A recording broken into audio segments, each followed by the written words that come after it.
All right. Good morning. Welcome to the Thurston County Board of County Commissioners agenda setting work session for Tuesday, July 18th, 2023. It's 9:17 a.m. My name is Ty Manser, Vice Chair of the Board.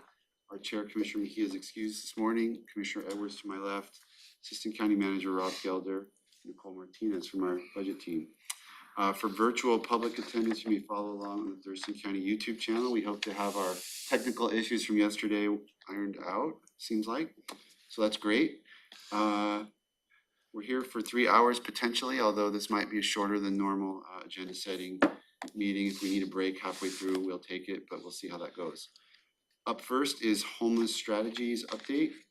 And who's providing the homeless strategies update? Okay, maybe we will. Normally Keely, but Maybe we will pass on home strategies update, come back if we need to. Let's go to item 2, which is a review of this afternoon's agenda, which we did yesterday, although there were a few little issues, but we mostly got through it. That meeting will be called to order at 2 p.m. Pledge of Allegiance to be led by Commissioner Edwards. Review of the proposed agenda and opportunity for the public to address the board. County Manager's update. Any questions, Commissioner? No, sir. Okay, good to go. Consent items, we have 2, 3A and 3B. First is a voucher list from the auditor's office for the week of July 10th.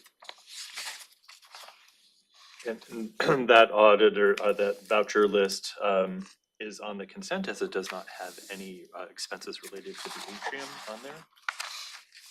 And Commissioners, just to reconfirm that the agenda that is on our website still has the item from the treasurer that we've removed and are pushing. So we'll have to make those changes at the time prior to adopting the agenda this afternoon, as well as adding the additional agenda item from information technology. Which is a department item later. Mm-hmm. The new 7A. Just remind us when we get to that point. I will. So I take it Sherry got the numbers that She did. Didn't get the AIS changed. The AIS has changed and on our agenda, and she can give you a little bit more information when we get to that one. Okay.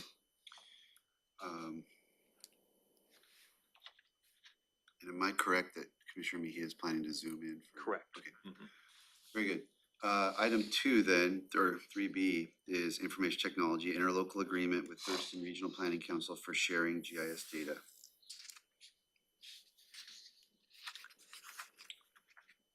And we went over this. Sherry, why don't you come up?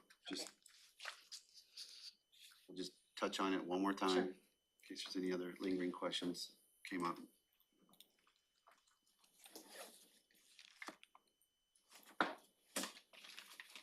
So as part of just general housekeeping, we have updated this data sharing agreement with, I'm sorry, I can't remember the name of it. TRPC. I could remember TR, but Transportation, or Thurston Regional Planning Council. So just a general update, changing names and cleaning it up a little bit. Commissioner Edwards, did you have a question? I don't have any questions, thank you. Thanks, Sherry. It feels weird to do it the next day. Usually it's a week and there's like a little fuzz to scrape off. I thought it yesterday, but that's okay. Very good. Okay. We'll just follow the process here. All right.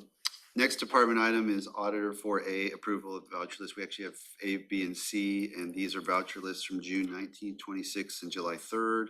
I assume there's tenant improvement issues. There are. On each one of the AISs, we identify those expenses that are attributed to the atrium, and therefore they are off consent.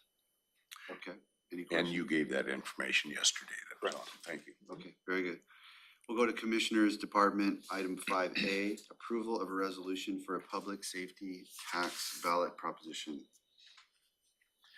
Commissioners, as reviewed yesterday, we did have the opportunity to make improvements to the proposed resolution before the board, changing some of the whereases so that there is a better logical flow. You do have an updated copy of that.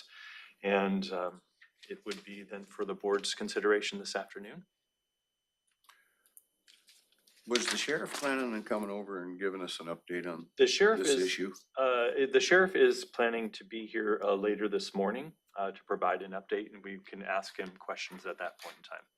Okay, thank you. Pardon? Thank you. Very good. So we might touch back on that when we have the sheriff present. Yes. Anything else there on that one? No, sir. Okay. 5B, interlocal agreement to form opioid abatement council independent subcommittee. And Commissioners, this item before the board today is sort of that next step in the agreements that have been approved. There was the overarching agreement for the opioid abatement revenues that are coming in. That was for the multi-county area. This one is specifically establishing a subcommittee to include Lacey, Olympia, and Tumwater along with the county to do that local programming of those receipts from the settlement dollars. Questions there, Commissioner? No, sir. Okay, good. Item 6A, CPED, final action for the minor amendment to 6-year capital improvement program for 2023-2028. Andrew Bond, Associate Planner from CPED. Good morning. Good morning, Commissioners. This item is not changed since yesterday. This is in addition to the 2023 to 2028 CIP for the roundabout at Vale Road Southeast and State Road 507.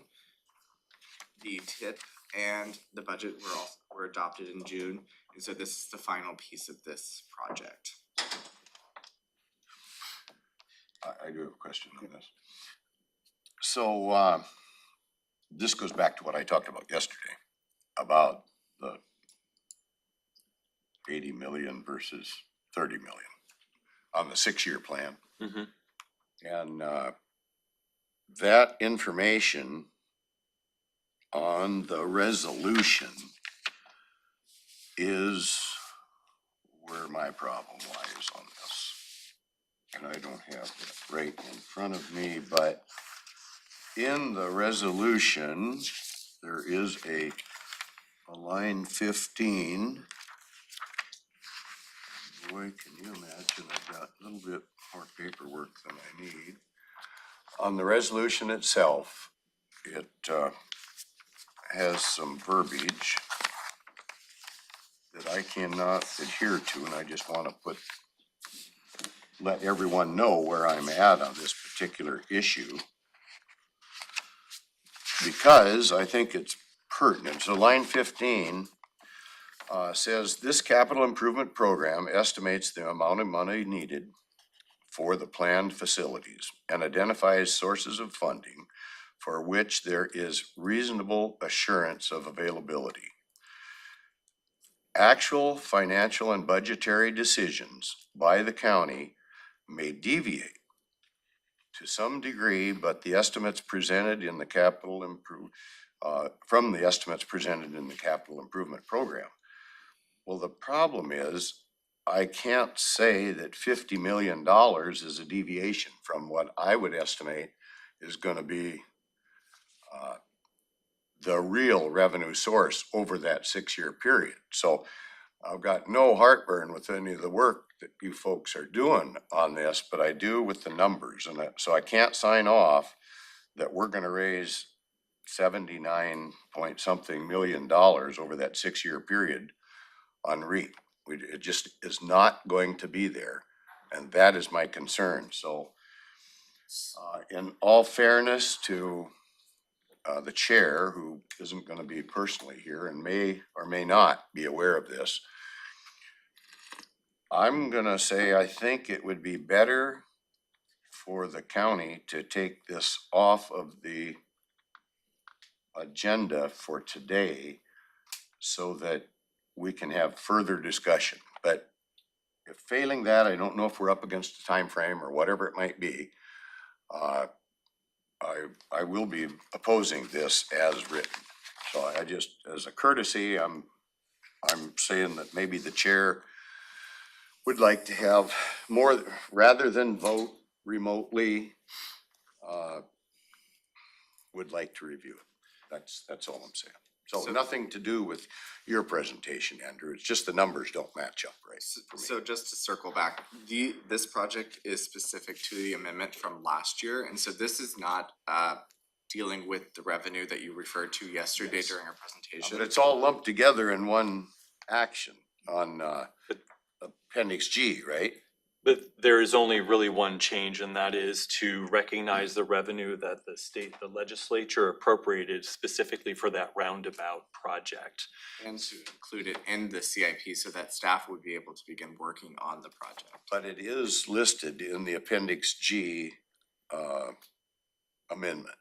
That's my problem. It would be added to Appendix G to recognize the revenues for Right. that.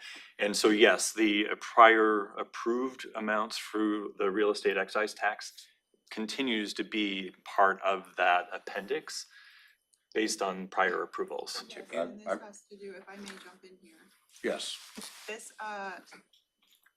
this document here has to do with projections that were done in 2023. okay, So if we're looking at and further forecast outside of that would be in the new CIP that you're referring to. yes. This is just adding that project. So at the time that this CIP was put in place, that revenue forecast may have been relevant at the time during the 2023 process. But now when we do the 2024, your revenue forecast, we can go back and look at those numbers. Okay, and I'm not questioning any of that. All I'm saying is the numbers today don't match, and I'm being asked to sign a resolution that says those numbers are reasonable, and they are not reasonable, so. So this resolution would primarily just add the project to last year's project. Yep. And ultimately, you will have a chance to review the proposed 2024 to 2029, which has the numbers in question located within, and it's a repeal and replace. And so this allows staff to begin working on it today, but then the full decision again comes back in December for the board to Yes. consider. If they wanna move forward, if there's changes and so on. And so this just kind of steps back, allows us to start working on it, but then we can look at it completely again in October as well as December. And to be honest with you, with this much of a deviation from what I feel is reasonable, I hope the other numbers of the many numbers that our staff works with, I hope there's no major, what I feel is an error. And because of that, I can't sign the resolution unless that portion is taken out somehow. And I don't know any of the legalities of how that would happen, or if we could move this particular issue to a separate resolution that doesn't say. Because I might have signed off in 2023, in December of 2023 on that estimate. But I didn't know what I know today. And we were not in the same financial situation then that we are today. So I just wanna put it all on the table, because if it's gonna goof everybody up, we might have more discussion later, or it's a democratic process and I can certainly be outvoted. I'm just trying to recognizing the chair's not here, that's all. Yeah, my suggestion is that maybe Assistant County Manager can reach out to the chair, give her a heads up if possible. If not, we can just take it up at the meeting this afternoon. Maybe if she wants more time, that's fine. Okay, If she doesn't, she doesn't. I understand what's going on. I mean, I'm ready to vote for it because, like I say, it would be weird to go back and amend a 2023 CIP based on what we know now, when we're just making an amendment to add a project. I think your issue is valid. It's gonna come up in the 2024 CIP that we're gonna debate in the fall. So I personally don't think it needs to be addressed here, and so I'm prepared to vote for the resolution if the chair doesn't ask for more time to understand it. But if she can be brought up to speed on this discussion, that'd be ideal. Yeah, I will connect with Commissioner Mejia. okay. Prior to Director this Walker, afternoon's anything? Yes, I think more just from the depending on the direction that the board goes, if it's not added, what that impact is, and this is more just for information for the board, that they recognize that we won't be moving forward on SR 507. We won't be entering into a contract or an agreement, local agency agreement with Washington State Department of Transportation for just the PE phase of it. So it's more of, I understand where the board's, what you're saying.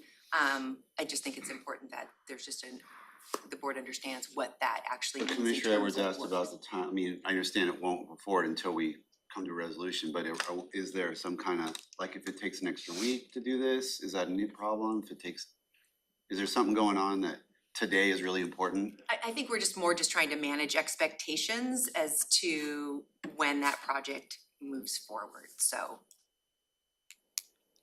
If it's another week or another, Well, it would be a minimum of 2 weeks because the next board meeting isn't until August 1st.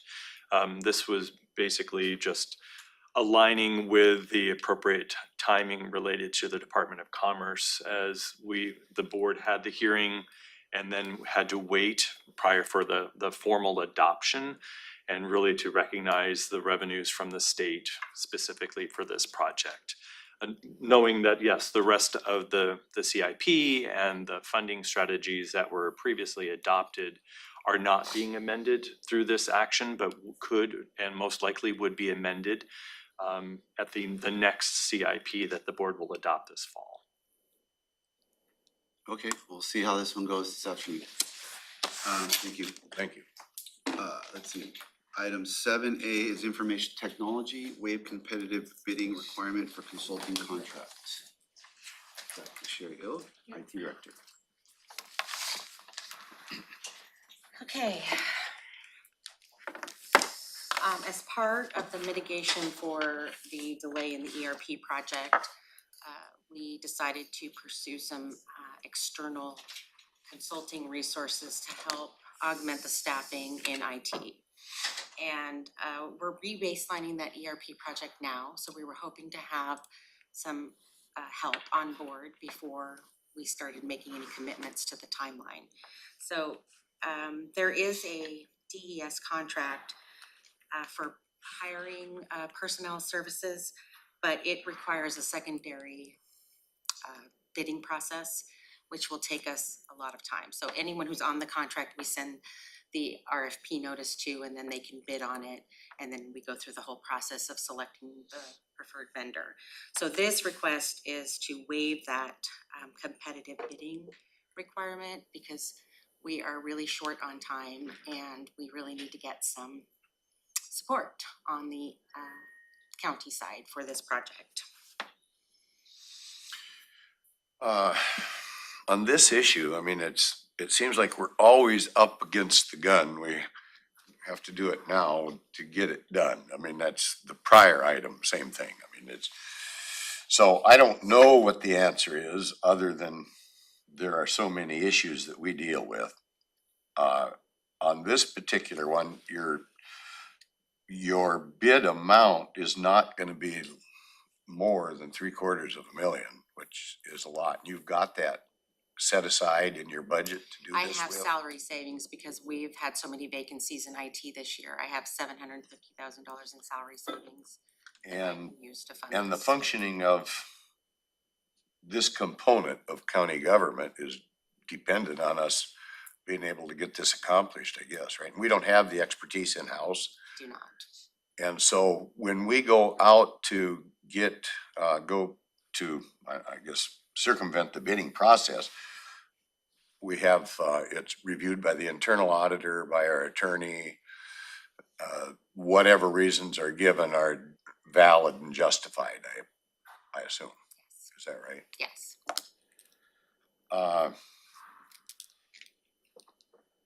I guess I'd just as soon not do business like this, but I hate to be the one that's always holding things up. So I'm gonna go ahead and go with this, with the fact that our attorney has bought off on this. In timing, and we will delve into this a little bit more under the commissioner items with an update on the ERP, but this ability to waive the competitive bidding for it is really pivotal in terms of the timeline and maintaining our timeline moving forward. And I think beyond this and the ERP project, I think that it is, I know that Sherry and I have had conversations about future recruitments, knowing the sort of where our system is going and the need to really have some of this expertise in-house, whether it's Oracle, et cetera. We really need to make sure that as we are recruiting and hiring and filling new positions, that we have a complement of experience in-house moving forward. So my question is I don't remember if this got talked about yesterday. This is help with, you were talking about pushing, kind of being able, someone with the expertise to be able to kind of work with the vendor so is this a time limited position or how long do we Well, expect? it's just a contract, Contract. and we will pay for it by the hour. Oh, okay. So up to seven it's like hundred and fifty consulting thousand, services. that's what I have to spend, so. If it goes Okay, yeah, beyond okay, I that, we'll got have to find confused money there. somewhere else. And that's, okay, So it would bring in, we'd basically be purchasing that capacity to assist the county with our part of the ERP of the TC Connect project. Specifically, at the same time that we are asking Sierra Cedar to be kind of retooling and reassigning some of their staff, with the expectation that they have more general government finance experience and trying to make sure that they bolster their resources at the same time we're bolstering ours to be able to kind of sync up on a timeline that will be able to get us to go live next year. okay, I'm good. Commissioner Edwards? All good. Thank you. Let's go to Public Health and Social Services, 8A, Developmental Disabilities Administration County Program Agreement. Mark Moffett, Community Program Manager. Good morning. Good morning, Commissioners. Mark Moffett, Public Health Social Services. This is our annual contract with Developmental Disabilities Administration. This is the contract that helps us do direct services with people with developmental disabilities in our community to help them find jobs, to also do community inclusion, school to work type of activities for students that are in high school and transitioning out. And this is for $6,513,844. And we've had this contract well over 20 years now, so every year we renew it. There aren't any big changes to this contract. Thank you, I'm fine with that. Thank you, Mark. Great, thank you. And just that we have scheduled for the 7th of September, an update on the Developmental Disabilities Program for the board. Perfect. All right, thanks. Thank you. 8B, Contract between Thurston County and the City of Lacey for monitoring of Hicks Lake. So Commissioners, I do not see Stuart online right now, but as he indicated yesterday, this is a 5-year contract with the City of Lacey to do water monitoring at Hicks Lake. That the amount that they would be receiving at $30,899 is for the full term of that 5-year contract. And it allows them to have data, water quality data that will inform the city's efforts to continue to improve that lake. I'm fine with this, thank you, sir. Okay, very good. 9A is Public Works item, ordinance creating Offutt Lake Management District Number 24. Tim Wilson, Water Resources Manager from Public Works. Good morning. Good morning, Commissioners.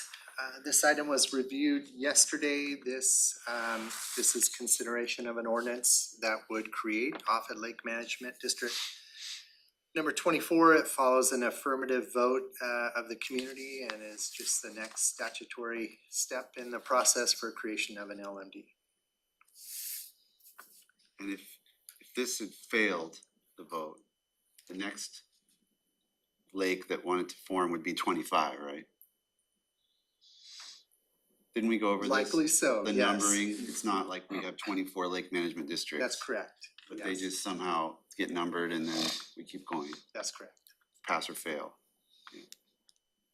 So it's a Yeah. question. I guess I would just comment, I was under the impression that A and B should have been reversed, but that was clarified by Mr. Wilson yesterday, so I'm good to go. Thank you, sir. Okay, well, let's hold you there for item 9B, which is to set a public hearing to hear objections to the proposed role of rates and charges for Offutt Lake Management District number 24. So, so this would be the next step post creation of the district. There are still some administrative steps in the statutory process. This would be setting the public hearing for affected ratepayers to evaluate the charges against their property and identify any mistakes or issues with those charges and come and provide testimony on that. And the proposal is for August 22nd at 3:30. Anything, Commissioner? All right, good, thank you. Thank you. Sheriff's item is next, 10A, reimbursement contract with the City of Seattle for Celebrate training. And the deputy chief was here yesterday. I do not see her online now, but this is an opportunity to take advantage of a contract that the city of Seattle has for a cost not to exceed there may be a few extra dollars, but they'll be able to cover any overruns within their current budget authority. But it's approximately $10,000 for training using Cellbrite software services, which is something that they are shifting to. Which she explained was about the extraction of evidence from cell phones and which is really important in most criminal investigations these days. I think that case in New York of recent is a good example of how they use cell phones to solve major criminal cases now. And I think that's what this is all about. And it's pass-through money. Mhm. Thank you. Except a couple dollars. A few dollars, yes. So I'm good, thank you. Good on that one. Sounds good. We'll have our standing items under 11A through C. We'll have public hearings related to Thurston County Water and Sewer Utility Code and public hearing to consider consolidating the water and sewer utilities. These hearings will happen at 3:30 or close thereof. If we're still in the middle of the board meeting, we'll pause the board meeting to conduct the public hearings. Although I'm thinking what can probably get done by 3:30. And then do we need any background on these two? Tim, why don't you come back? Yep. Just in case there's questions on the two public works related public hearings. And just tick through kind of the background. Absolutely. As reviewed yesterday, these are back-to-back public hearings. The first is loosely related to our efforts to consider utility consolidation. It is the code updates that were required as such, and the code updates also provided just an opportunity to do some administrative cleanup. So that is the first public hearing.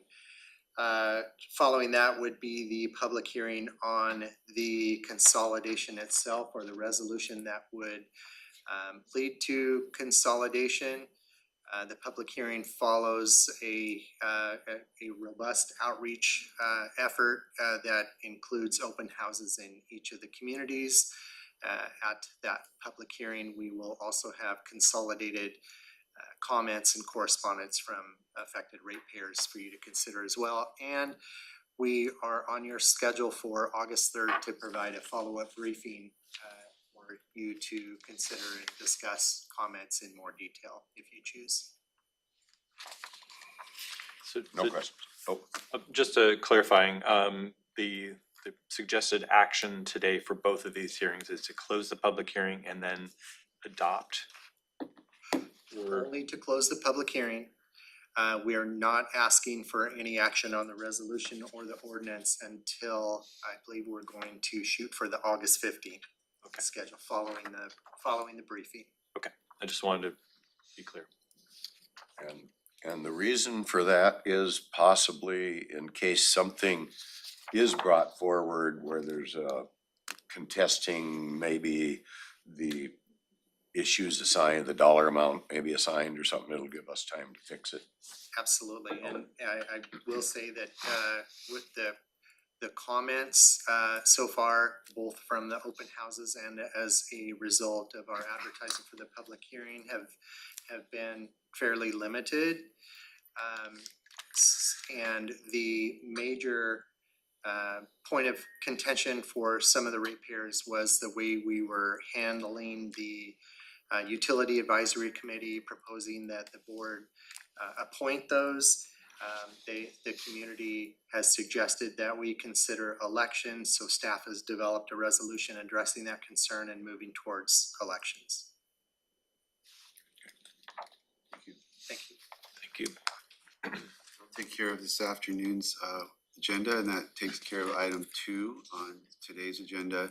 Item 3 is just a notation that next week's board meeting is canceled. 2 commissioners will be traveling home from the Association of Counties Conference, and we will have then next meeting on August 1st. Was that what you said?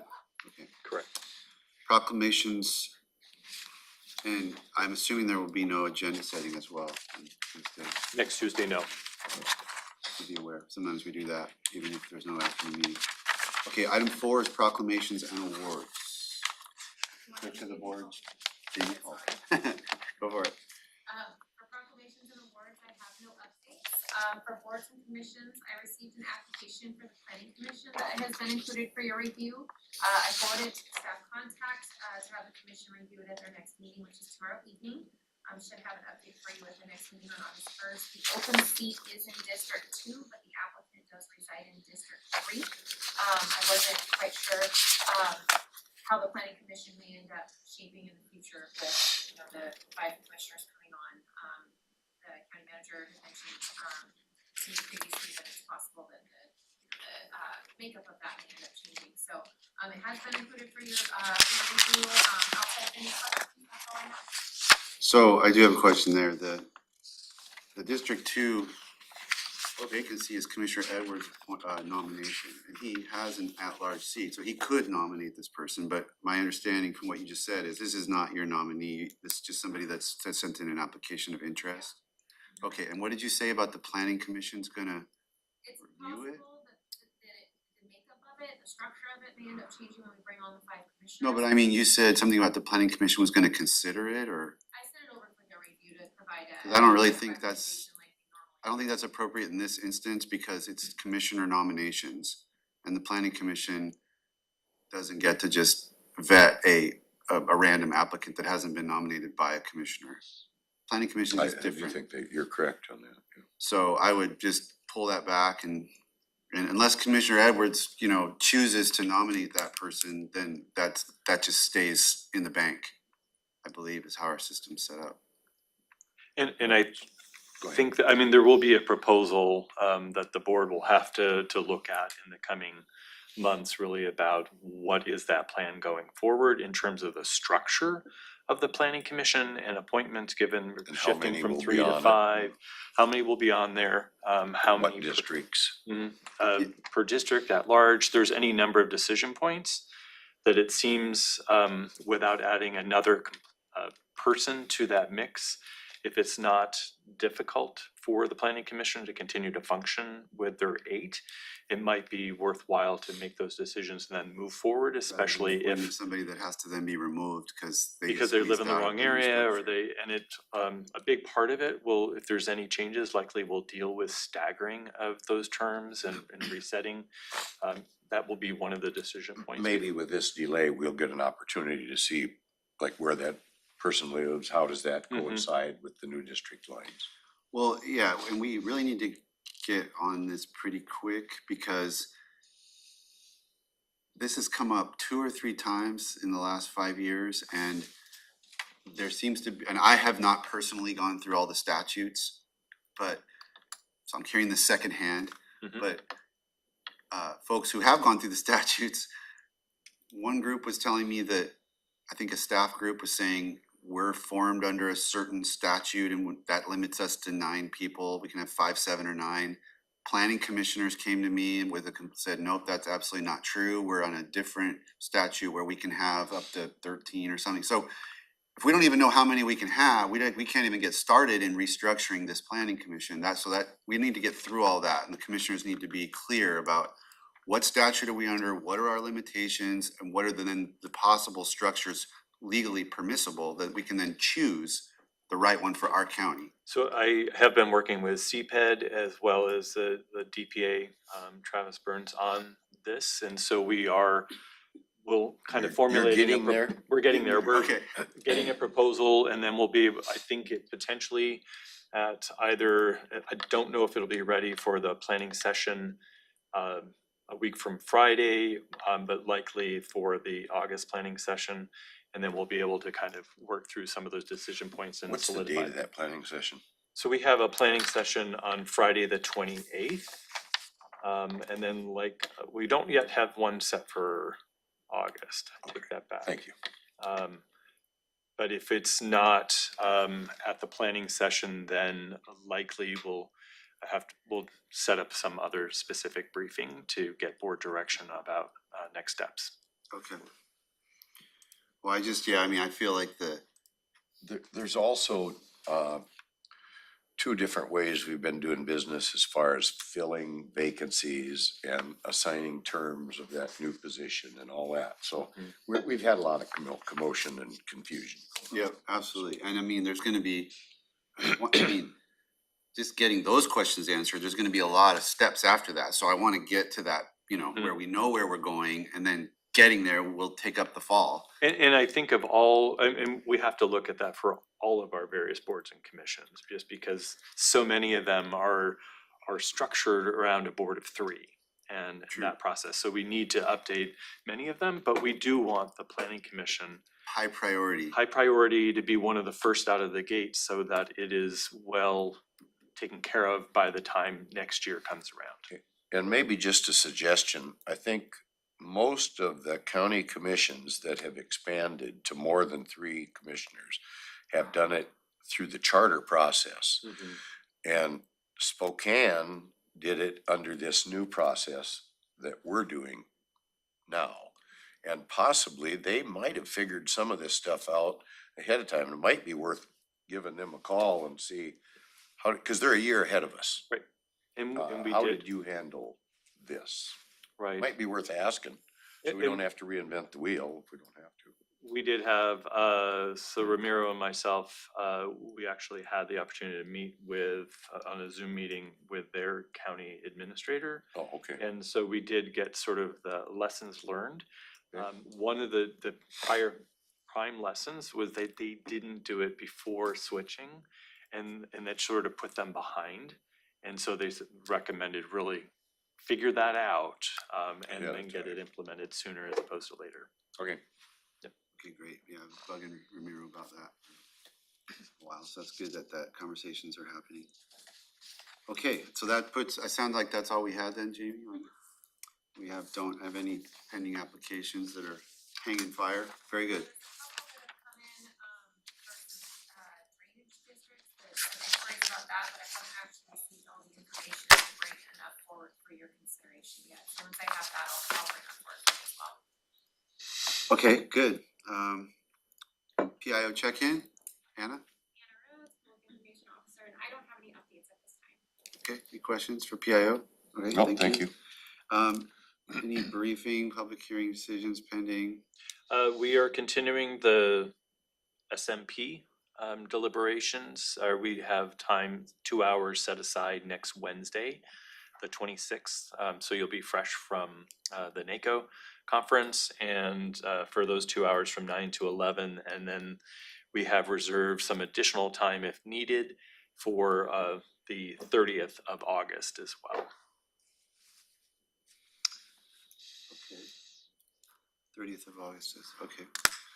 All right, well, we've got 5 commissioner items, including an executive session, so do we need to reshuffle the sheriff? It just says Thurston County Sheriff, he's coming at 10. Yeah, he should be here momentarily. So why don't we just skip ahead to it and we'll double back. So item number 2 is Axon Video Resources follow-up. And I'm not sure, I know the last time the board discussed this, that we did have the prosecuting attorney and Patrick O'Connor from Public Defense here. I don't know if they were planning to be here this morning in this follow-up, but I think this is a great opportunity, to at least share with the board what additional due diligence that Sherry and her team have done. Yeah, so since we found out about the need for a way to manage digital evidence, I got my applications team involved in figuring out, basically working through their work processes and trying to figure out where the time issues are. Currently, they receive digital evidence from all the law enforcement offices from the different Olympia, Lacey, Tumwater, and they come with different versions of video. So there are a couple different major players in the body camera area, and we have GTAC, and a couple of the other jurisdictions have Axon, What was that first one you said? GTAC, it's, GETAC, yeah, GTAC. it's what our sheriff's office utilizes for their body cam. The body cameras, yeah. So there's massive amounts of data, as you can imagine. In a car, you can have two people and a car camera, and it records the video, it uploads it to the cloud as the day goes along. And then public or prosecuting attorney's office receives that digital evidence, and they can't use their current JTI system to manage the evidence. It's just too much. So they pursued an alternative called Axon, which is also known as evidence.com. It gets very confusing because it's got a couple different names, but sometimes it's referred to as evidence.com and sometimes it's referred to as Axon. So the cost for that was pretty steep. So Lonnie, the application supervisor, went over and worked with prosecuting attorney and public defense to find out their business processes and what it is they're doing, why it's taking so long to download videos and how to manage it. Well, it turns out that after doing some more research, it's possible that the sheriff's GTAC solution has the same functionality that they're looking for in the Axon solution. So we have had a couple of demos with prosecuting attorney's office and public defense to show them how that system can be used to manage the digital evidence that they're concerned about. I don't have an exact update yet. This is an ongoing process. The plan is, after talking to the sheriff and trying to take advantage of the functionality that they currently have in their solution, we're going to manage that so we can manage the access for prosecuting attorney and public defense to make sure that they only get what they absolutely should get out of that system, and see if that system will meet their needs. There's still some unknown information about the amount of data. They think they get 3 to 4 terabytes a week, which is an incredible amount of data. And it sounds like GTAC, there's a lot of technical things that we still need to sort out. But in the meantime, we're going down the process required to get that policy level request submitted on time, just in case the GTAC solution doesn't meet the prosecuting attorney and public defense requirements for managing that data.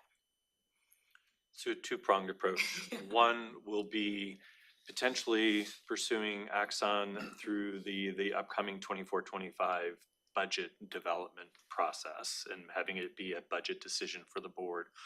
Or if everything falls into place, being able to utilize the functionality of GTAC to be able to meet the needs, at least the near-term needs for the prosecuting attorney as well as public defense for evidence.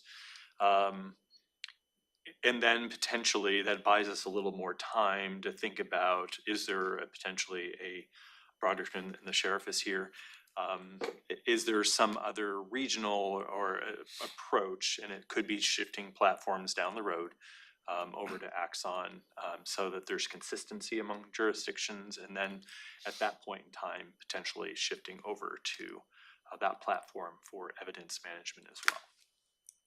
So you're saying that the functionality that you're describing that GTAC has, is that exist under what we're already paying for, or is that just some additional program that maybe is Nope. better or It cheaper than that? currently exists in the GTAC solution. So for $0, we can potentially meet short-term needs and then figure out whether that's gonna meet long-term needs. Correct. Well, that's good news, it sounds like. Well, it's good news, but I'm kind of looking to the sheriff to see if that meets his needs.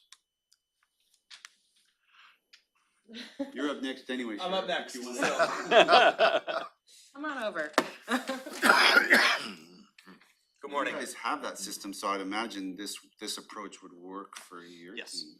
Yeah, as a stopgap measure. Now, what I will say is I was not part of the initial acquisition of our current body cameras. I would have said absolutely not with their current platform. Every other department in our region, as we're trying to consolidate, went with Axon. We went with GTAC, which is fine. I just took Commissioner Mejia on a ride along and we had those conversations. You kind of got to see firsthand how the whole process works. GTAC offers a solution that's already built into the current payments of the county. I think it would be irresponsible to spend more money when we have a solution right under our nose. The cameras do expire, I believe, in 5 years. At that point in time, I will ask the county to switch platforms probably to Axon. Axon is the industry leader. Every other agency is going with them for a reason. One quick note on, just to give you an idea if you get what you pay for. Axon body cameras, all of the body cameras, they have a feature where the cameras are always recording. They don't retain what they record, but they're always recording. And the purpose of that is that if I'm out talking with someone at the gas station just on a business check and they punch me in the face and I push my body camera, it records the last 30 seconds so that you can actually see what occurred before I pushed my body camera. That's Axon. That's Axon and GTAC in theory. The problem is that GTAC's battery appears to be inferior. So when that feature was running for our deputies, the batteries were dying in 2 hours on the cameras. So the camera would last about 2 hours into the shift.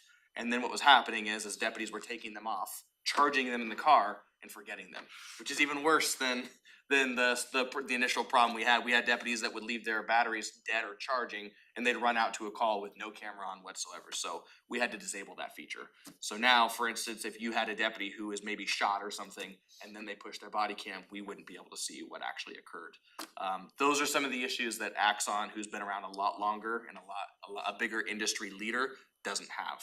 And so those are just some of the small things that we're dealing with that are leading me to want to change platforms, but right now we are good where we are. Can I ask you on that? So just, let's say we were happy with GTAC and it was the right thing.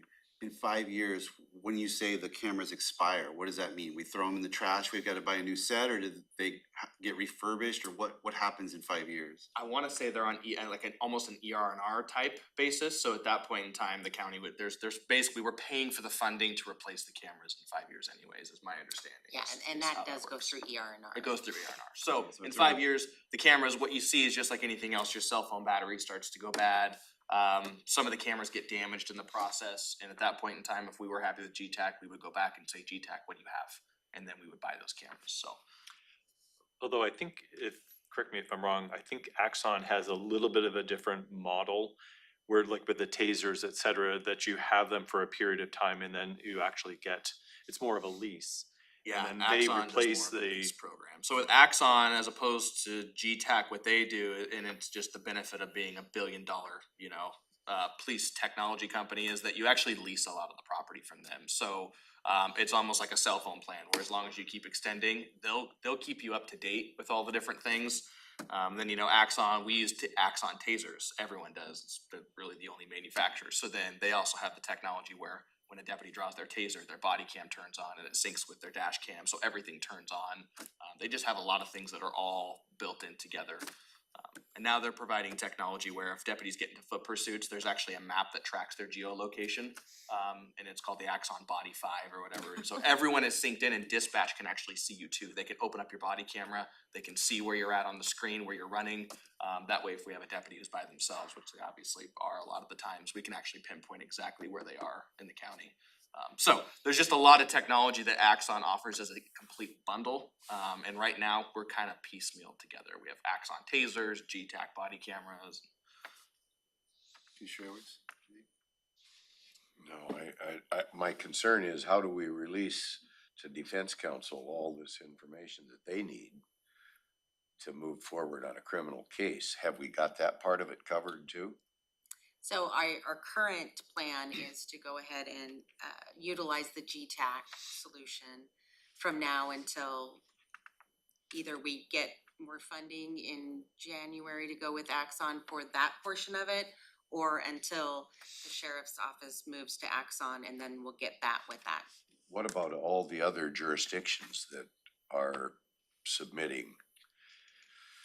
You know, that, is it compatible? I mean, Yes. are they able to utilize and get that out properly so we meet all our legal requirements? Okay, thank you. Sharon. Okay. You stay put, cause we got, So- next item, we skipped the sheriff item, and we'll just double right back. Is that good? We good on that item? Okay, so we're going to Commissioner item 1, which was a update from the sheriff. Good morning. Yeah, thank you for having me. So the first thing that I always give you guys an update on is our staffing. So currently in corrections, it's the bureau that's hurting the worst. We have 22 vacancies, about to be 23. We just found out another corrections deputy got a commissioned offer up in Federal Way. So that's gonna jump to 23 out of 91 vacancies, which puts us at 1/4 of our corrections bureau being down. In the last 3 months, that number's incorrect, I won't go there. We have been hiring. One thing that I will preface our hiring with is that we use our so obviously everyone who goes to the sheriff's office has to have an extensive background. I talked last time about increasing the number of background investigators that we use. We use a system called Extra Help, which is where we hire extra help deputy sheriffs. They just basically come in and they're doing the background for us because we don't have enough detectives to actually do both the caseload and the backgrounds. We had 2. When I first got elected, I believe we had 1. We bumped it up to 2. We had 2 more that wanted to work for us, but 2 of our background, like 2 of them had to use marijuana in the last 6 months. Through the Civil Service Commission, we just got that removed. So they have actually both been hired effective yesterday. So we now have 4 background investigators. And then I also have a retired detective who reached out and said that they would be willing to do some backgrounds for us too. So we'll be up to 5 background investigators. It has been really slow without that extra help background investigator. So we should have 5 within the next couple weeks, but right now we officially have 4, and so we should see the actual background process speed up pretty significantly. For patrol deputies, we have 8 vacancies out of 59, which is 15% of our patrol bureau. We do have 3 retirements coming, so that number is gonna jump up to 11 or 12 here pretty soon. We're just at a point in our office, and someone actually provided me some a pretty good snapshot of what we're dealing with. So within our patrol division, out of those 59 allotted positions, 5 of them have more than 10 years of service. So you can kind of see that, and out of those 5, they're almost all eligible for retirement. So we have a very, very young department. Contrarily, we have 28 deputies with less than 3 years of experience. So this agency is extremely young right now. And you look at like our sergeants too, I think we have 5 sergeants with less than 1 year of supervisor duty on. So it's definitely a very young department right now. We still have a vacancy in both our crime analyst and 2 of our systems administrators. Those are both moving forward. We have interviews coming up for those. Legal assistants, I will touch on them in just a little bit because I actually wanted to speak about their wages and where we are with them. I know they're in a contract negotiation right now. I'm not going to speak about the contract, but I do think it's important to brief the board about how we are paying our legal assistants and kind of the direction of how we want to move forward as a county, because even though they fall under my office, the work they do impacts the county significantly. So with that, I'll actually go into this. So the legal assistants right now, their wages are approximately a starting wage somewhere in the $45,000 a year range. And of course, the concern with that is that when Commissioner Edwards was the sheriff, Our legal assistants were at 211% of minimum wage. So, you know, that way I think back then was probably perceived as a job that you would apply for with a family, you could raise a family on that, and you could retire happily. They're now at just over 100% of the minimum wage. So they have fallen almost in half compared to the minimum wage table. I know at least two of our legal assistants qualify for government aid and are using either some sort of, we don't know specifically what, it's not really our business, but we know at least two of our support staff are on either food stamps or some sort of housing assistance. Now, my personal opinion on that is that that is embarrassing for a sheriff's office to have employees that are using public assistance. However, it brings up a bigger scope, I think, within the county. I know that everyone wants to get paid more. I think everyone deserves more pay. However, for these positions, the liability and the work they do is extremely high for the county. And for us to pay, you know, $45,000 a year, entry-level wages is what I would consider that to be. Now, for these individuals to get hired, they have to have at least 3 years of experience in either legal assistant type work or a degree. And on top of that, they also have to pass an extremely stringent background process that most employees don't have to go through. They have to go through a police officer type background where they are subject to a polygraph examination. They are subject to all the credit checks, all the different things that most employers, most offices aren't having to go through to fill those vacancies. So the conversation that I wanted to strike with the county commissioners is that I think with these positions that are extremely high liability, we have to decide how we're actually going to treat those positions. Are these positions that are high liability and as a result are going to reflect in pay, and we're going to focus on hiring people that have families and expecting them to stay for 30 years and retire happily with the county on a government retirement plan? Or should we be looking at dropping the requirements and dropping some of the background stuff and dropping the experience to a level that actually reflects the compensation of $45,000 a year and potentially being on government assistance? We're just at the point where to put these people through these long background investigations, we have had 100% turnover, over 100% turnover in our support staff, meaning that the amount of positions that we've had in the last 2 years has completely recycled. They've all left. They've all taken higher paying jobs. Our financial services department is now at half its manpower. One of the individuals just took a $30,000 a year pay increase with the state. Different work, of course, but nonetheless, they're qualified to do this other work. And so that's the issue we've had. Now, that doesn't come without risk, obviously, and that's the biggest conversation that I want to have as a county as a whole, is that these positions are doing extremely high liability work. You think about some of the work they're doing. These legal assistants are in charge of handing out CPLs and firearm transfers. So you can imagine if one of them makes a clerical error and a convicted felon gets a firearm and goes and commits a crime, the county is probably going to pay a substantial amount of money for that. They are responsible for returning firearms that were taken as evidence. So if, for instance, a firearm is seized from a domestic abuser and they get that firearm back and they use it on their victim, the county will pay millions of dollars. They are responsible for entering warrants into the system. So if there's a clerical error and someone is pulled out of their car at gunpoint because they said they had a murder warrant and it was the wrong person, that's probably going to cost us a lot of money. Now, maybe the risk is there. Maybe the risk reward exists for this, and we can accept that. Really, these are positions for 18-year-olds coming out of high school that need the experience. However, there just is some risk, and I think we need to have an open and honest conversation about what that looks like. So that's the legal assistant positions. And again, the difficult part we have is the backgrounds are very long, they're extensive. It's difficult to get these people hired on, and then they leave within the first 6 months for a higher paying job. And so that is just it's a difficult thing for us to keep the agency running because they are the backbone of our department, our civilian staff. Some of the things that we've struggled with recently, we've had some deputies that have been hired on with the sheriff's office, as you guys all know. To get people through the academy and get them through the hiring process is a very expensive and lengthy item, and then they immediately apply with another agency in lateral, because then they get to apply as a lateral. And every agency, of course, is taking laterals. We've had 2 in the last month do this to us. As a result, we are teaming up with the prosecutor's office, and we are now issuing contracts for employees.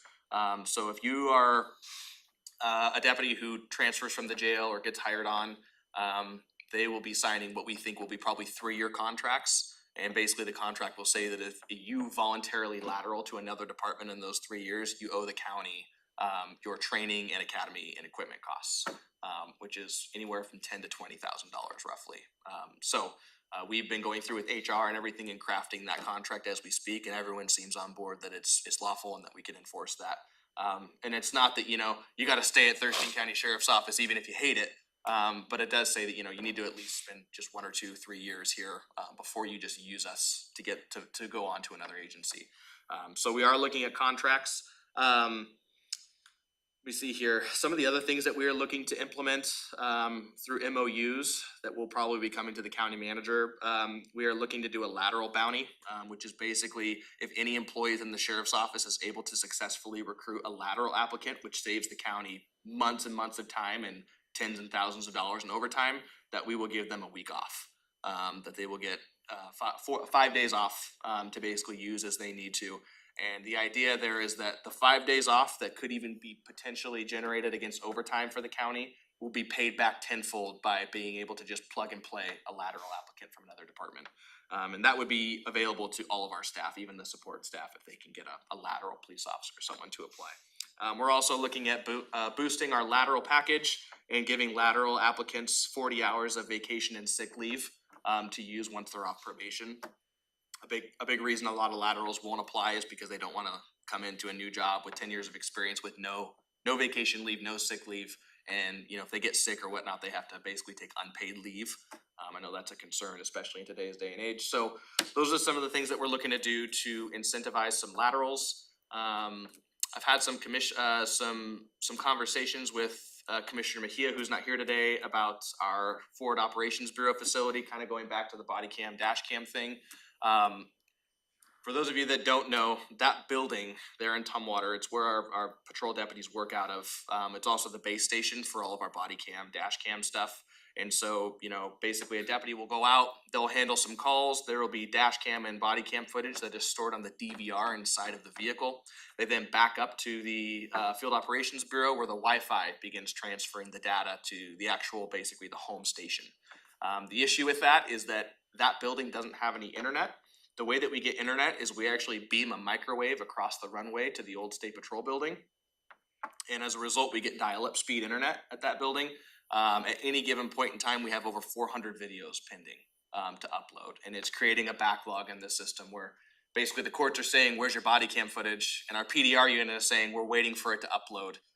Meanwhile, it's been sitting on the car for a week, basically, trying to upload. It's actually so bad that if the deputies drive away from the building, they get just slightly better service using the cell phone tower. So I've been having this conversation earlier, and this was brought up to the county management in December before I got elected. And there's been a bunch of issues because we're on a 1-year lease with that building. And so I think the property owner has got to the point where he's like, I'm not paying for anything because the county just extends a 1-year lease every year. So until you guys actually commit to a long-term lease or move out, then we'll consider doing something else. We've also had some issues too because the carpet's falling apart, the blinds are falling down, there's holes in the ceiling. And we're like, this is basic landlord upkeep of a building that's not really occurring. So we're having some issues with that. The other problem that we have is not just the slow rate of body cam, dash cam upload, but State Patrol doesn't occupy that building anymore. So at some point, we may just not have internet. If that internet gets shut off, then everyone at the Field Operations Bureau is going to be using cell phone Wi-Fi hotspots to connect to internet and do their normal jobs. So we're still working on that. I know Commissioner Mejia was open to creating a small office here at the atrium, somewhere in the back, where deputies can back up and offload that just as a short-term fix. Just because we obviously have to have somewhere to You guys talked about this? Is there- Oh, I've been watching Sherry. But The whole we knew time. about the issue with the microwave tower, and I'm the one who said they're gonna vacate that building and we're gonna lose it, and it doesn't have any backup. So there isn't, if something goes wrong with the DOT fiber outage, they lose their connection 100%. We are working on, T-Mobile wants to bring a cellular tower in there. To get a cellular, we're doing a proof of concept for that right now. We also talked to Lumen about putting in fiber, but because of the groundhogs or whatever they are, it will cost us $100,000 to get fiber out to that building. And then that's when we talked to the landlord about putting fiber in there, and use it as part of the tenant improvements for the 10-year contract, but that won't happen until January or sometime. So yeah, there are a lot of things going on with that building, and we are working, trying to figure out an alternative. And I didn't know about the setting it up out here, but that would be a great idea. I'd be willing to set that up as well.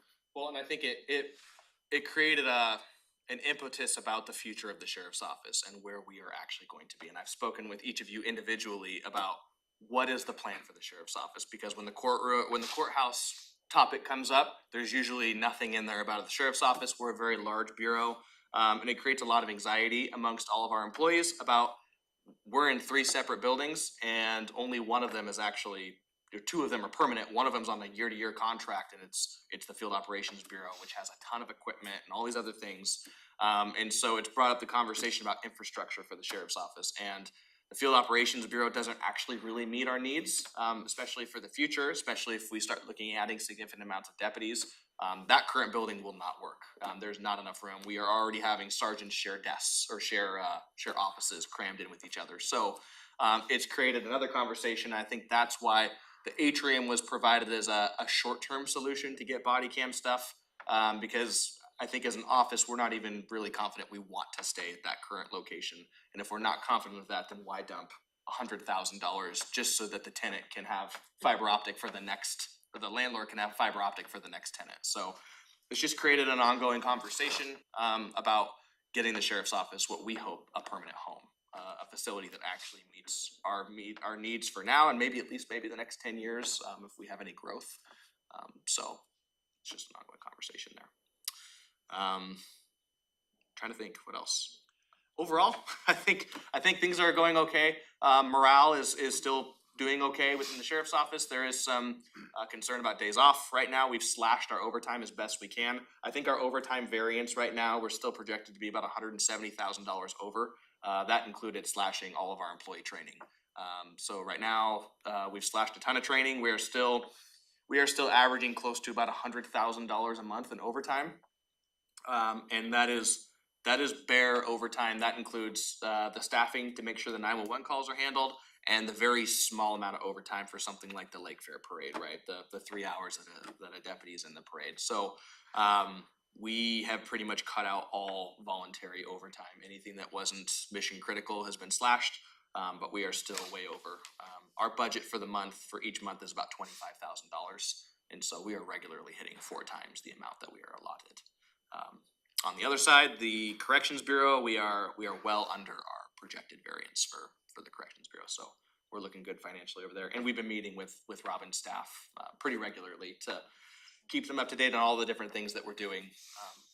So, Sheriff, Sorry. Go ahead. no, I was just gonna say, that you mentioned several things that could be a good segue in many, in terms of what your thoughts or you and your team, if a public safety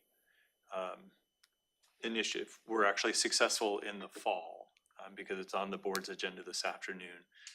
What are some of your thoughts about what would be possible because of a successful initiative?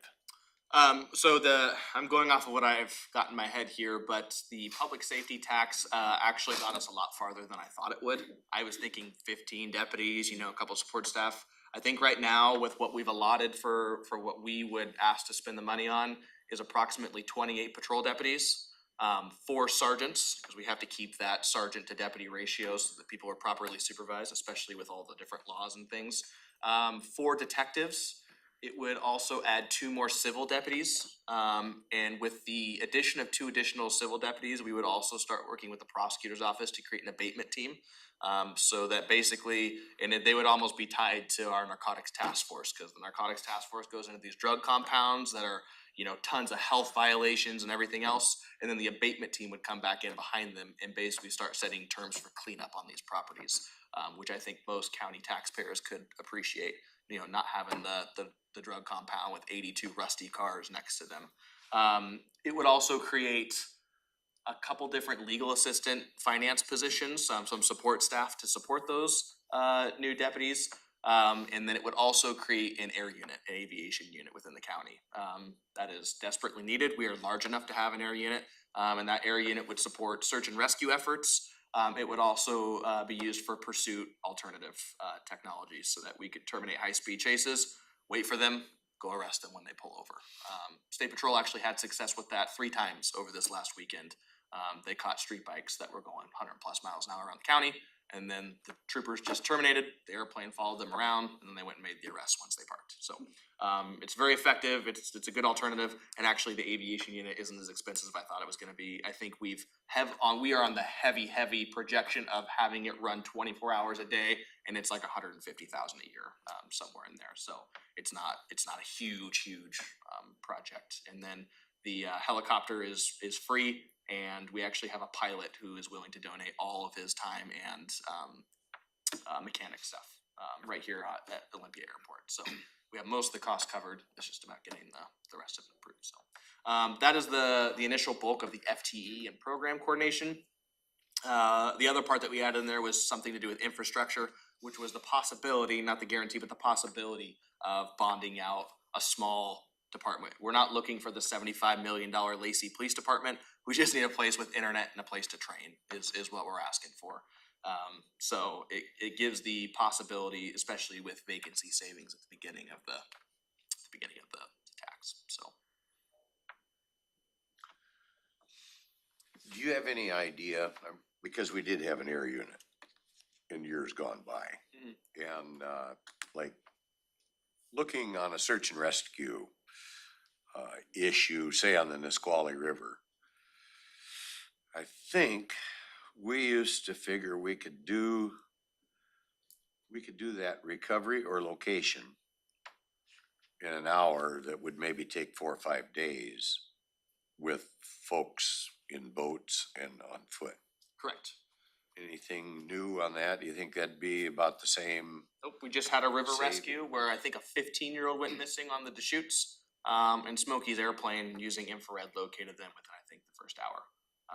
And they were successfully rescued. So those are efforts that, and especially in a river rescue, you can't use a dog. You're not gonna be able to have the dog swim upstream and, follow the scent. So I think that's probably still pretty accurate, especially as search and rescue stuff becomes more and more prevalent in the county. More people are coming here to go on the trails and use our different natural resources to have fun. If we were to go to put this on the ballot, and then if it was to be successful, what kind of a reduction in the time it takes you to get from your priority calls, for an example? I mean, could we get that to a quicker response? Yeah, and it's hard to nail down exactly a response time. I mean, we have patrol districts. Our biggest goal has been, yes, reduce call time, but the biggest thing that I think that people can easily visualize is that we would have 2 patrol deputies in every district. And I think that's something that people can relate to pretty easily. I've distributed a number of different maps that shows people on a sample day what our patrol team looks like. And most people don't realize that there is 1 deputy for all of the southwest section of our county. One sec, we've lost our Zoom meeting. I'm gonna do all of this, if possible.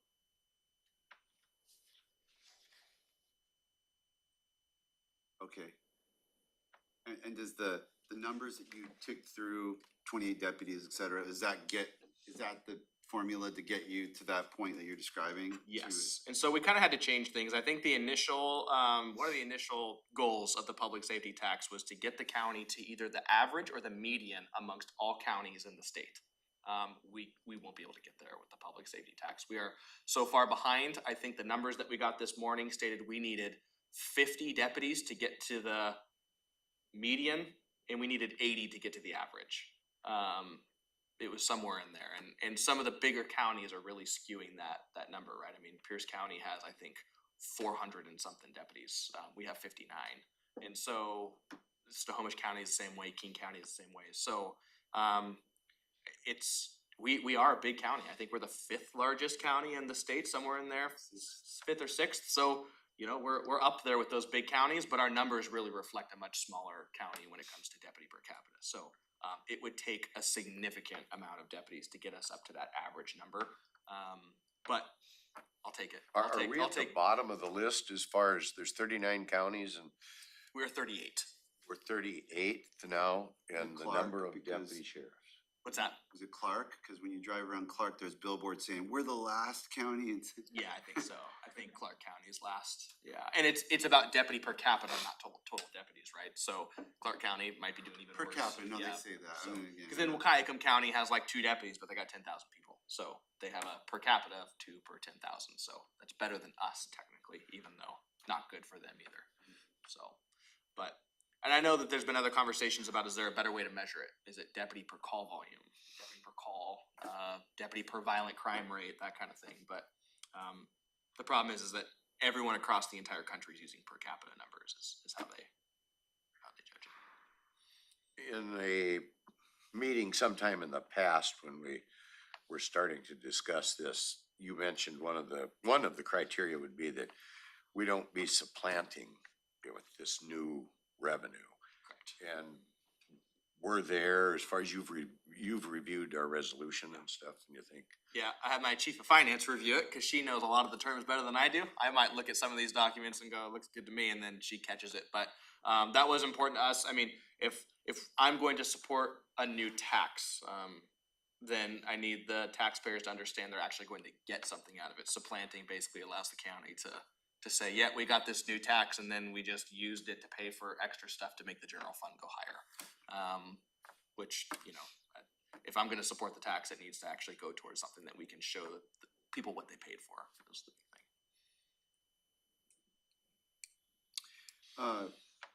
Can you say anything about the jail? Like, I know in the last couple of months or whatever, you've there's been tweaking to the booking policy and all that. How's that going? I hadn't heard any. Well, we actually have a super labor updates. management meeting next. My proposal is to fully open the jail on August 1st. No booking restrictions whatsoever. What are the booking restrictions right now that are remaining? Well, it's DUI, DV, and some felonies. We still have a number of felonies that we cannot book for, and then pretty much every misdemeanor. Now, about a month ago, we did make it to where deputies were able to make, they kind of had a little bit more authority to make exceptions to the booking. The problem during COVID, as you know, is, we would have people commit crimes that were on the restriction list, and we would just say, move along. And then they go commit the crime down the street, and we'd move them along. And it wasn't until they committed a crime, 3, 4, 5 times in a row that we made a booking exception and took them to jail. But we are just at the point where public health has stated there's no restrictions on the jail. Unless there's a COVID outbreak, there's things that we do, but no general restrictions. And Superior Court and District Court are at the point where they're monitoring the workload, so we'll continue to have that open conversation with them if things get to be too much. But there's a lot of pressure in the county and amongst the city police departments because they have to book their felonies in Thurston County Jail by law and get the jail open. We're 3.5 years into a restricted jail. And we're one of the last jails in the entire state to have these restrictions. So it's just time to start getting back to our normal capacity at the jail, and allowing people who commit crimes to be booked. What are you at in terms of capacity? We're at, I think the number I just had was 211. Our capacity is 425, I believe. Now, one thing that we are looking at putting in place is we may go back to some restrictions based on capacity issues. Before COVID hit, I think our jail was at like 475 inmates, which resulted in females sleeping on cots on the floor, females in our transfer unit. I mean, we were out of space entirely. So before we get there, we'll probably have to start tapering back on, hey, some of our misdemeanors are not gonna be bookable unless you really need to book this person. But I think what you found through COVID in normal operating is that even when we gave our deputies the ability to make these booking exceptions, we didn't see a spike. I think the new normal for patrol and for deputies is kind of if we don't have to take this person to jail, then we can either divert them or refer them to the prosecutor's office. So the bigger concern I have are the warrants. The warrants were my biggest concern going into this. There are thousands of warrants in the system that have been sitting there for the last 3 years. And the big concern I had, and something we're working on with the prosecutor right now, is that you've got a number of individuals who know that their warrants were not confirmable all through COVID, so it was no big deal. Now they're gonna get pulled out of their car and taken to the jail, and that's gonna create a lot of you may see incidents occur, right, where maybe force is being used because someone's freaking out, because now they can be taken to jail. One thing we're working on with the prosecutor's office is we're trying to go through and quash all of the warrants that they don't care about. Because my whole thing is I don't want our deputies out using force on people that the courts truly don't really care. A theft warrant from 2019, if we can quash this warrant and it's not within, you know, the goals of justice or whatever it is that they use, then let's do that. Let's get those warrants out of the system so that we're not creating conflict between deputies and people that have, you know, misdemeanor warrants that aren't even good anymore. At one point, the jail was housing so many mentally challenged individuals that, and then the state was not able to take those in for their review or analysis whether they were capable. Are you still running into that problem? We've still got a lot of mentally ill folks that are stuck in the system with no place to get reviewed, and then they can't get in front of the court because they haven't had the review yet? Correct. So, Yep. I think Thurston County, there's nothing to suggest Thurston County isn't still the largest mental health facility in the county, our jail. would this, if we were to get this passed, would that funding help us to alleviate that problem through maybe programs like LEAD, or, you know, maybe you could mention how you're working with the mental health community? Yeah, it's certainly possible. I think it kind of goes back, there's ongoing conversations about the regional jail and how it's conceptualized, but you know, one of my biggest pitches for a regional jail would to also be to attach a mental health wing to it. That's separate, but you know, connected through a hallway of some sort. But the reality is, and you'll see this a lot with the True Blood stuff through the Washington Sheriff's Association, all of the sheriffs are pretty much unanimously opposing mental health treatment in the jail. We do not believe that jails are an appropriate place to house the mentally ill and try to actually get a fair and reasonable evaluation of their mental illness. Mental health treatment facilities are where that needs to occur. And so, and you just see the issue with it, right? I mean, we can't house mentally ill people together. You can house two murder suspects together. You can't house two mentally ill people together. They truly have to be housed by themselves, which means that, you know, one cell that's good for two people can only hold one person in it. And so that is the concern that we have, is that people who are suffering from mental illness, and when the courts determine that they want to handle this as a mental illness and not a criminal offense, they need to be shipped out of our jail. Our jail is already has a low capacity based on the size of our county, but truly the people that should be in there are the ones that are going to be charged as mentally sane as adults. That's the focus of the jail. And that's not what we currently have going on. We have a number of individuals and they're suffering from severe mental illness. They have to be constantly on suicide watch and all these other things. So it does create problems.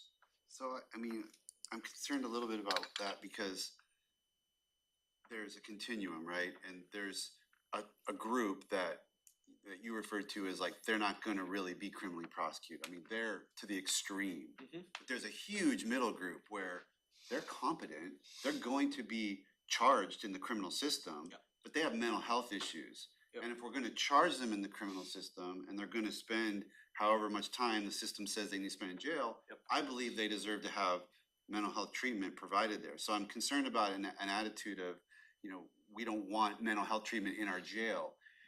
You know, I get it that you don't want to get stuck with that extreme group, but that's the huge middle group. Okay. I'm talking about the extreme. We allow DCRs to come into the jail and do all these different evaluations, but those evaluations have more to do with, it seems like, actually making sure people are competent to stand trial. And that's because we offer meds and things like that throughout the jail, everyone gets their meds and things. We're talking about the people, someone went and arrested the guy who's always on Pacific and I-5 there, who's always, you know, he's just talking to himself, and I think he threw a rock at a car. But the reality is that individual might spend a substantial amount of time, and I can tell you, based on living here for 15 years, he won't stand trial. There's no way. He's not even remotely, like, those are the people that spend an extended amount of time in our jail. And we're like, get them somewhere where they actually have a shot at treatment, and because the jail is still not an area where no one in there is recovering from their mental illness, right? The problem is if a court says $5 a bail, they'll sit there for the. Correct. And I've actually told my corrections officers and deputies and sergeants, like, if there's someone like that in our jail, let me know, because I will write a memo to Superior Court and ask them to find an alternative method to incarceration. I have no problem doing that whatsoever. Getting that person out of our jail and into an actual treatment facility or advocating to be placed in a treatment facility. So no, we're all good with that. I'm good with people coming in and being evaluated and whatnot in our jail. It's just, it's not a place where, it's not a therapeutic environment where someone with true mental illness is going to recover. Because at the end of the day, it goes clink in front of them. And so, One of the problems that, kind of following up on that, is you get stabilized while you're in the jail and you get on your meds and everything's working right. And for whatever reason, you get kicked loose with no oversight or supervision. Then within a week, you know, they're off their meds and they're falling back into this vicious cycle that they find themselves. we find the same thing with drug abuse too, right? I mean, Yeah. people get clean inside the jail and then they get released, and without that help, without that stability and frankly housing, I think has a lot to do with it. It's really challenging for me to understand that someone who is homeless could abstain from drug use if they had prior drug addiction, right? Like, you don't even have a home. You have no place that's warm, you have a tent, and you're probably gonna go to Hobby Lobby where every single person around you is using narcotics. That's a really challenging environment. I don't think many of us could actually succeed. So I think it also goes into more of the socioeconomic stuff as far as improving people's lives and giving them a real shot at staying clean once we get them there. But that's outside the scope of the sheriff's office, so I digress. Before we wrap, Commissioner Edwards, you had made a suggestion about maybe if the sheriff was available this afternoon. Were you still gonna? Any chance you could come kind of brief us on this so the public will know When we get to vote on the we're getting public ready safety to vote tax, on this and why we may be voting on it? It depends on the time. I do have a labor management meeting with the jail staff from noon to 2, but I don't know what time you're planning on doing that at.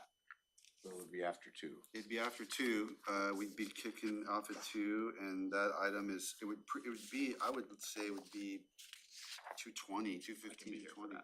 Yeah. And then we would just ask you, I mean, again, we're not campaigning or anything like that. It's a matter of a factual presentation of what would these resources mean in terms of public safety and the needs of your department. Yep, I can do that. And then that helps us frame our votes that we'll take on whether. We're gonna have people that are resistive to this issue for sure. Oh, And we just understandably, wanna make it's a new sure tax. that we're asking the public to step forward and put out some tax money to help solve a problem that will ultimately help everyone. So, One thing I did forget to mention, our narcotics dog in the jail. So we did get a presentation back from Mason County about some of the drug overdose deaths that occurred. Just as we suspected, we'll put out a statement here soon, but the individual consumed the narcotics and then got rid of them inside the jail, and that's what caused that's how the drugs were getting into the jail. So what we are doing, obviously, we're still in the acquisition phase of getting those fentanyl detectors. And then as far as the narcotics dog goes, we have a handler selected. We have come to terms with the union on a number of different line items to get this handler position put in place. And the cool thing about this is how cost effective it has become. We are using a surplus canine vehicle from patrol so that the corrections deputy has a way to transport the dog to and from home. And the training is free, and I believe we got a rescue dog, so the dog was free as well. So all in all, the narcotics program is going to cost the taxpayers a few $1,000s a year, and that's just in wages and dog food and dog insurance, which I think is like $100 a month. The dog helps, find fentanyl or? Yeah, so basically the idea is that the dogs obviously have very powerful noses, and we can walk the dog around at the beginning and end of the shift. And then that corrections deputy in the meantime will be a floater to assist different corrections entities inside the jail during their shift. But the dog basically goes around and they're able to hit on different areas where fentanyl is detected. And they're not doing just fentanyl. They're also doing electronics. Obviously no one in that jail is supposed to have a cell phone, for instance. They're able to do things like tobacco, I think, as well. So they're more of a contraband dog. Sniff out a cell phone? Yeah, they can do electronics. Interesting. Which could end up being proven useful. A lot of the dogs, they use them for crimes against children cases, where they think things might be on USB drives and CDs and stuff, so they're able to find USB drives in houses and stuff like that. But anyways, and basically the dog can narrow down where narcotics might be in the jail. Now, we don't let them get too close because we don't want the dogs to consume anything. But then you can also then use the fentanyl detection devices to go in and actually narrow down. And that's what the state penitentiary in Colorado was doing. They would have a fentanyl detection dog go around and say, yeah, that cell's hot. Then they go in there and they, like for us, they found it on the wall. So they smeared it on the wall because it dries clear. And then people were going by and scraping it off the wall and using it. So that's kind of where we're at with the dog. And that deputy has been selected and they're going to training at the end of July, beginning of August. So they have 200 hours of training. Once they get back, they will be a certified fentanyl detection dog. And We could go on here for a long time. This is a, awesome amount of information, Sheriff. Thanks for your time. thank you so much. And we're gonna take a break now and reconvene at 11 to pick up with the ERP.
Okay, we're back from recess. It is 11:01 a.m. and we're picking up, this is the Board of County Commissioners agenda setting work session on July 18th. We're picking up with Commissioner item 383, which is an ERP update. We have our IT director here and And turn it over to Assistant County Manager Rob Gelder. I will start off, and then if there's any technical questions, we'll definitely rely on Sherry. But thank you, Commissioners. Just wanted to take a little bit of time this morning to bring you up to speed on sort of where we're at related to the ERP project, or also affectionately known as TC Connect.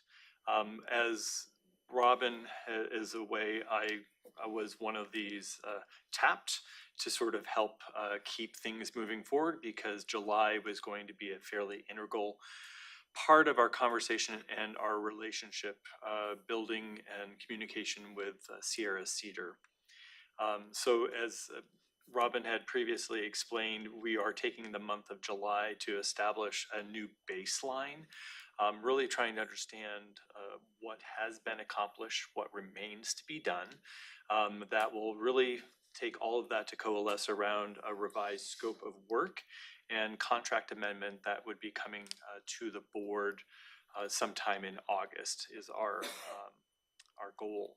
And part of that effort, as we discussed earlier, really was trying to, and is on today's agenda, is waiving the competitive bid for bringing on more the consultants that can bring on the additional capacity that we need on the Thurston County side to continue to move forward and be successful. What did you say is coming in August? Some kind of contract? We will be focused as part of this kind of where are we at the, I call it also level setting, resetting the baseline of where we're at. Likely we'll redefine or amend the scope, and that will then lead to a contract amendment with Sierra Cedar for in August at some point in time. That has not been negotiated at all. We are still in these conversations with them. It's the work of getting to the baseline that will actually inform what is all the moving parts, what are all the moving parts of potentially being included in that contract amendment. But the one thing for me is sort of not having been involved in this project at all, to sort of getting on board is that I think the board should rest comfortably that we have a tremendous group of individuals who are our subject matter experts from the various departments that are overseeing sort of the project, the various modules and components. And so I would like to publicly thank the steering committee. Nicole's on there, Sherry's on there, as many others, to keep this project moving forward. It also includes representatives from GFOA. But a big shout out to Diana Benson with the auditor's office, who has been, I've been tag teaming with her for the past few weeks as we continue to have these conversations going forward, and she's been great and really dedicating the time on her schedule to make this happen. And she knows it backward and forward, and I absolutely love it, and I can just be a sponge absorbing everything that's going forward. So right now, the focus really is continuing to distinguish between the items that truly are system limitations versus issues that are focusing more on configuration. And there's definitely, and Sherry can talk to this more, but it's more about, what can the system, in terms of our communications back and forth with Sierra Cedar, what information or what are we hearing that truly is a no-go, that there is an absolute hard, the system can't do it, versus we just haven't put the pieces together yet in terms of the configuration to make the functionality work the way that we ultimately want it to happen. So that's a big focus right now on our conversations. Sierra Cedar, a few staff from Sierra Cedar will be out next Wednesday, I believe, the 26th. A big part of that will be focusing on the chart of accounts, et cetera, some of those really kind of key foundational items. But also we'll be doing likely some type of a meet and greet for some of the individuals that Sierra Cedar will likely be replacing. Part of our conversation back and forth, not only internal capacity, but was looking at where is it not working in terms of communication on their team, and making sure that we have folks that really know the work, and getting back to the Oracle component, and that is key from our side, understanding functionality as well as their side, understanding the general government and finance to be successful. So again, next week, and I take this from Diana, she's sort of, for me, it encapsulates it very well. Right now, we're focusing on, it's the four points: configure, test, train, go live. And so right now, it really truly is focusing on ground truthing and right sizing the configuration and everything that remains to be done. And then making sure that we have all of the systems in place and the support in place to effectively train the staff who will be and continue to be our subject matter experts, who then hopefully will be able to train the trainer, continue to test it to make sure that it works. 97% is not an acceptable rate of success. We want to make sure that things, especially when it comes to payroll, are 100%, and then that will lead to going live, likely in early part of next year. So the actual kind of time frame that we'd be shooting for is yet to be determined, but it is going well. I think I would say everyone has been expressing their appreciation for really an open communication and a resetting of conversations and the tenor of conversations with both sides of the team and moving forward. And I would just open it up to any questions the board may have, or any items of more specific detail that I did not capture. We don't have any Mondays coming up after this, right? When we get this all done, yesterday was a bad day on tech, so no more Mondays. Yeah, that's a great analogy. No more Mondays. I think with any software conversion, the bigger it gets, the more different functions you're trying to accomplish and have them integrated. It just adds that level of complexity. So I can't promise there are no more Mondays, but the goal really with this level set and then rebaselining and really understanding what are all the active tickets out there that truly need to be done, what has been accomplished, is to try to mitigate the number of Mondays that we might have. I'm just looking to Sherry and making sure she's shaking her head, right? I'm good. Okay, both of you guys mentioned Oracle, and I know that's like a software company, but then Sierra Cedar is the vendor, so how does that connect? So Oracle is the product that we purchased, and the implementation partner is Sierra Cedar.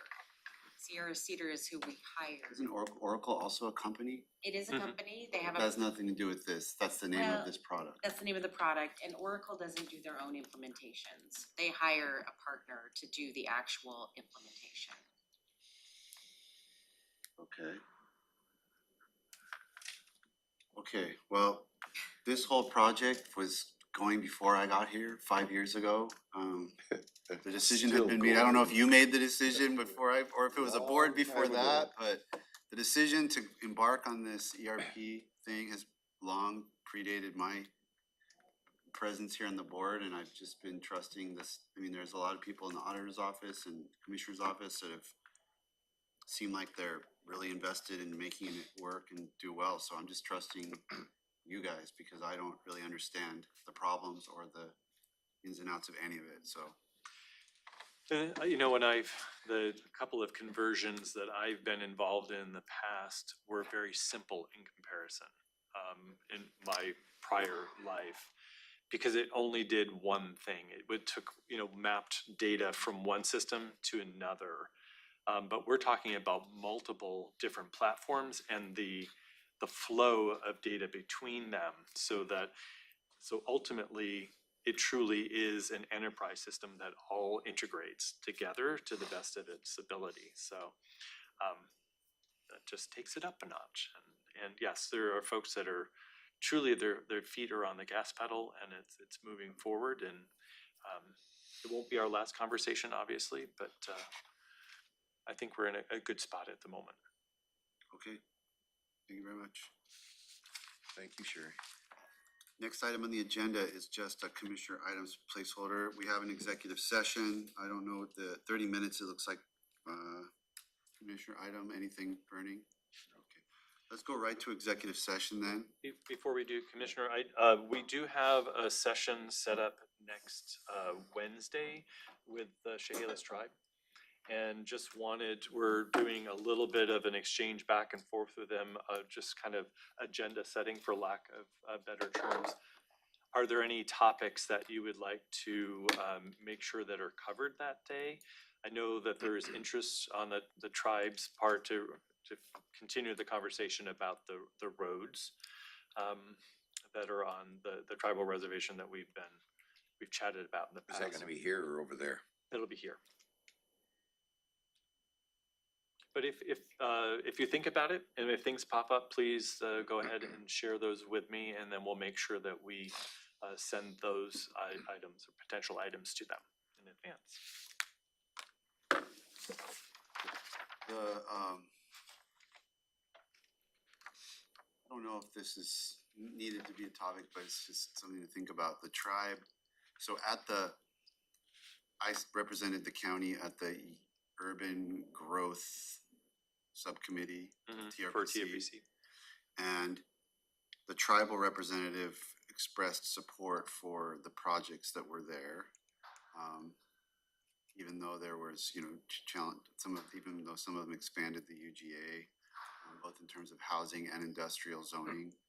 So something to think about. It might be something to touch base with them on, just to get a little more input on their thinking. It was just kind of it was interesting for them to express that support. So I was sort of curious about that.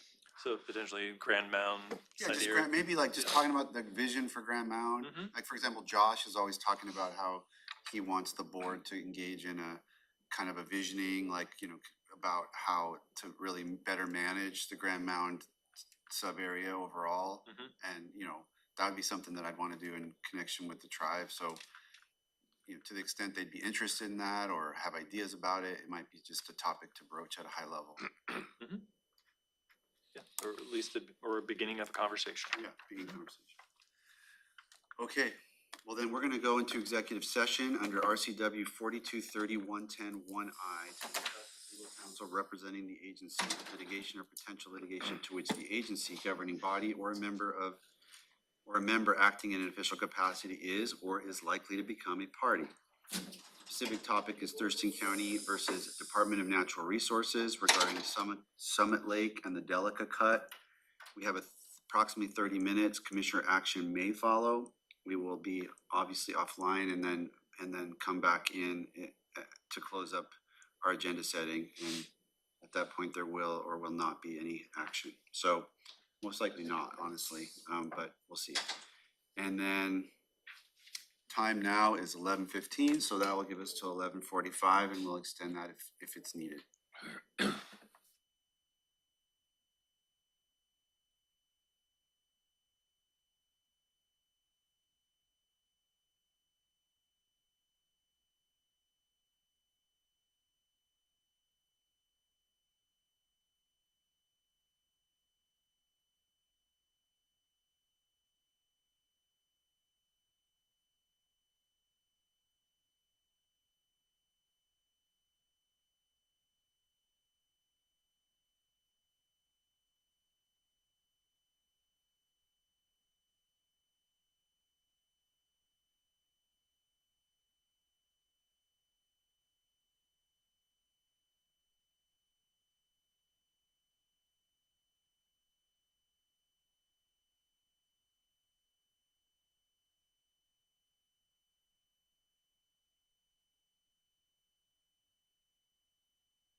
Okay, it is 11:33 a.m. We're finished with our executive session under 4230 110 1I, specifically about Thurston County and DNR Summit Lake.